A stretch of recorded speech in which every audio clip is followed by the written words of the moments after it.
How to hide your WhatsApp status from some contacts. Hey everyone, welcome back to the channel. In this video I will guide you on how you can hide your WhatsApp status from some contacts, so make sure to watch the video till the end. So if you want to hide your WhatsApp status only from some and few contacts, you can try to open the WhatsApp Messenger application here. Once you launch your WhatsApp Messenger app, you will see this type of interface where you want to make sure to tap the profile icon located at the top right corner, and then you want to simply go to privacy.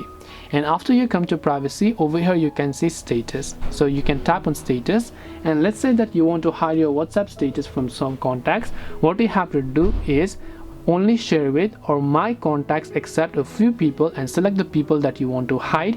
And once you've done that, tap the check option to save them, and these people will not be able to view your contacts. This way you can choose to hide your WhatsApp contacts from some contacts. Hope this video was very helpful. If you have got any questions, then feel free to leave them down below. Thank you for watching till the end of this tutorial, and see you soon in the next video.